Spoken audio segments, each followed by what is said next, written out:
What comes to mind when you think of ancient Rome? Marble temples, powerful emperors, victorious armies. Most people imagine one of the greatest civilizations in human history, and they're right.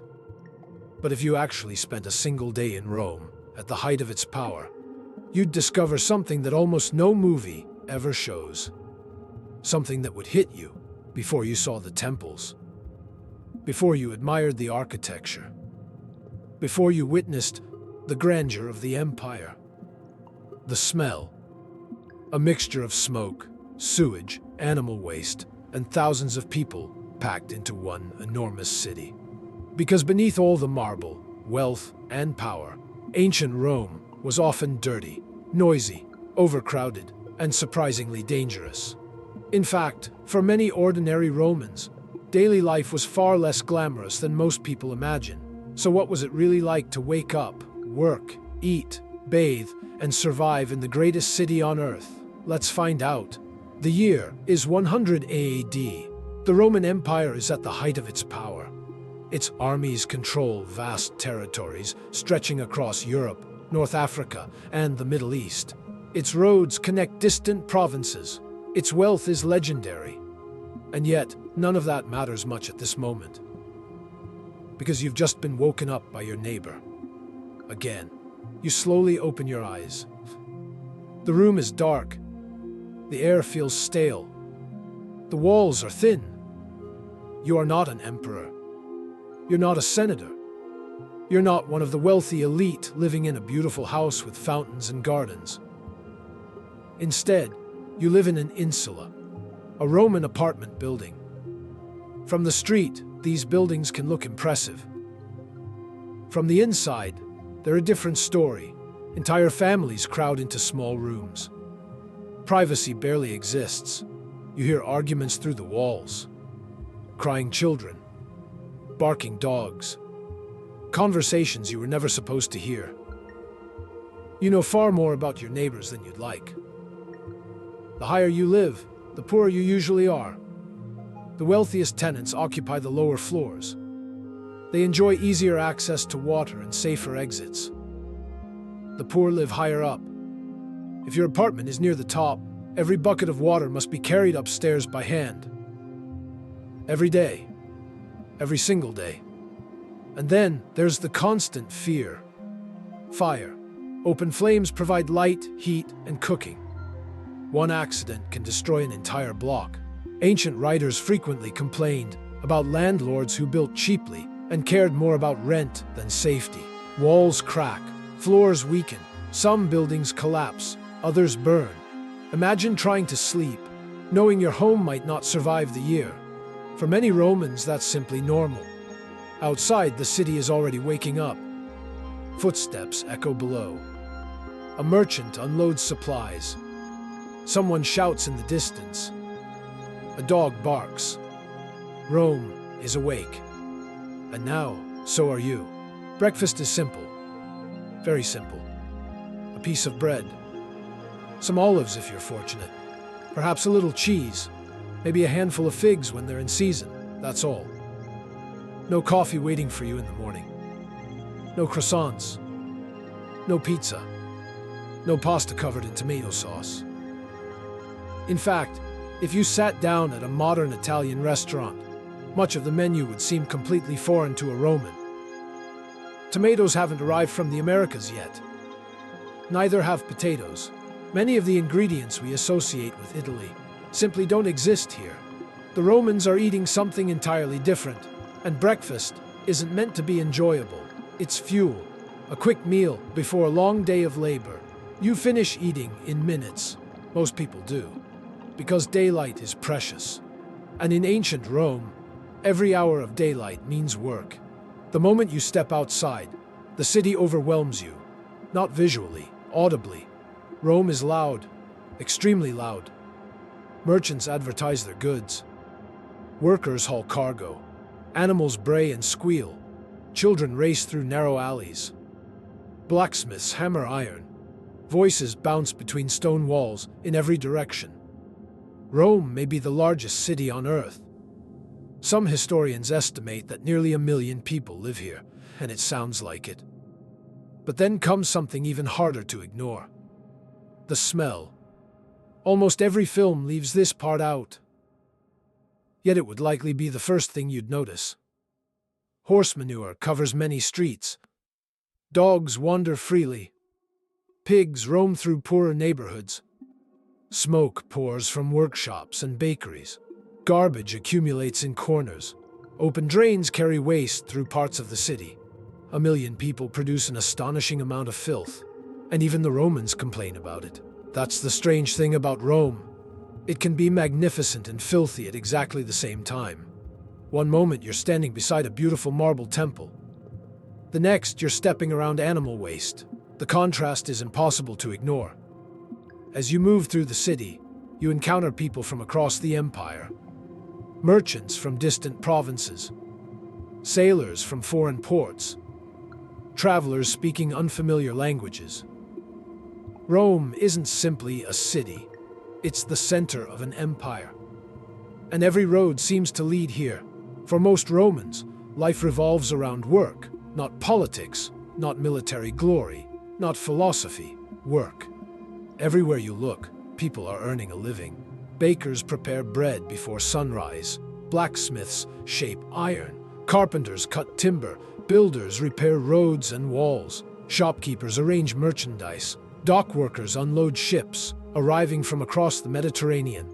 The city never stops moving, and neither do its people. Without these workers, Rome would collapse. History remembers emperors, but Rome was built by ordinary laborers. Millions of them. There are no weekends, no paid vacations, no labor protections, no retirement plans. If you stop working, your income disappears. For many families, every day matters. A bad week can mean hunger. An injury can mean disaster. Life is uncertain. Yet somehow Rome keeps functioning, day after day, year after year, powered not by emperors, but by people like you. By late morning, the marketplace is alive. This is where Rome truly feels like the center of the world. The smell reaches you first. Fresh bread, fish, olive oil, spices, smoke, sweat. Hundreds of conversations blend into a constant roar. Goods arrive from astonishing distances. Grain from Egypt, wine from Gaul, olive oil from Spain, luxury goods from the eastern provinces. Standing here, you can see the empire in action. Different languages, different cultures, different traditions, all connected through Rome. Yet beneath the wealth lies a fragile reality. The city consumes enormous amounts of food every day, especially grain. Without constant shipments from across the empire, Rome would struggle to feed itself. For all its power, the city depends on something surprisingly simple: the next meal. An interruption in supply can create panic, because even the greatest empire in the world cannot function on an empty stomach. Now let's talk about something most historical movies prefer to ignore: the bathrooms, or rather, the lack of privacy. Many Romans use public latrines. Rows of stone seats line the walls. There are no stalls, no dividers, no privacy whatsoever. You sit beside complete strangers. People talk, laugh, discuss politics, conduct business. Everything happens in public. To a Roman, this is perfectly normal. To us, it feels almost unbelievable. Then, there's the famous sponge on a stick, used for cleaning, shared by multiple users. Suddenly, modern plumbing begins to look like one of humanity's greatest achievements. But Romans don't consider any of this unusual. It's simply another part of everyday life. And strangely enough, the best part of the day is still ahead. By late afternoon, many Romans head to the baths.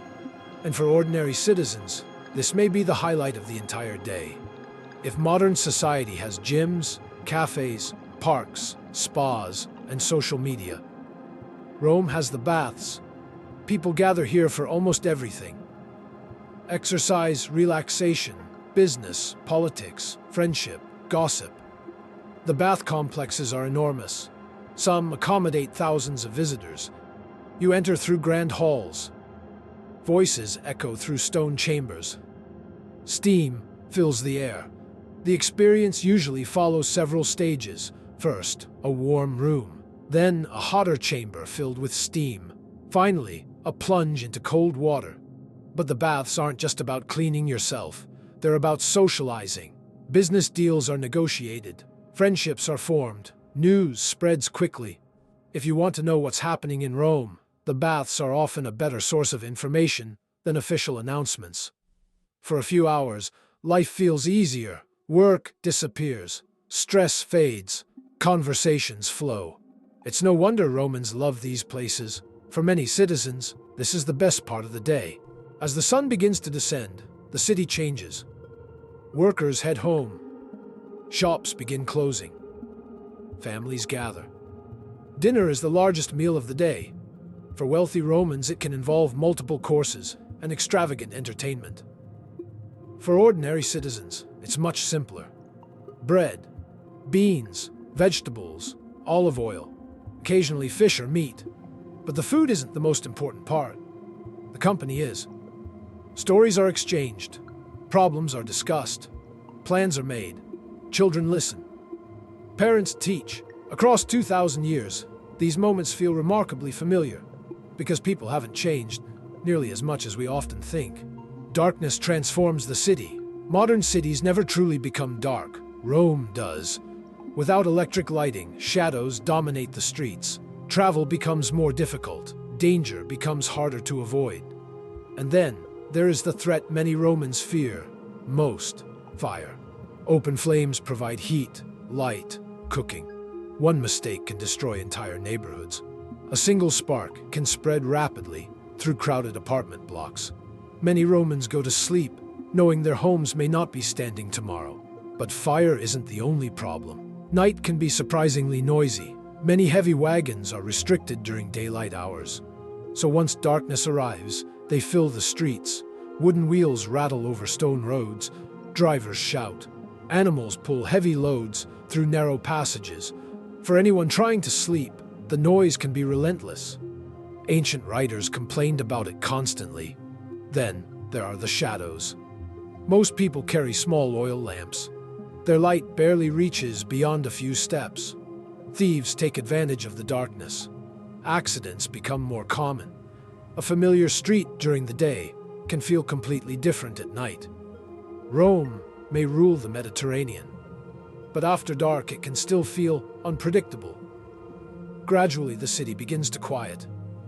Not silent, never silent, but quieter. A dog barks somewhere in the distance. A cart rattles along a distant road.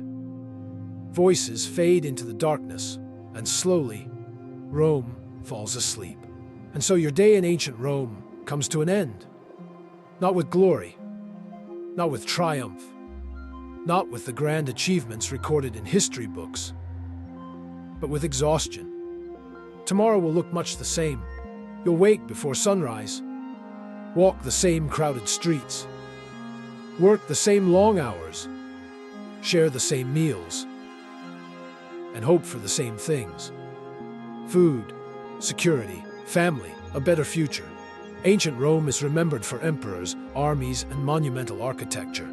But the empire was built by ordinary people whose names have been lost to history.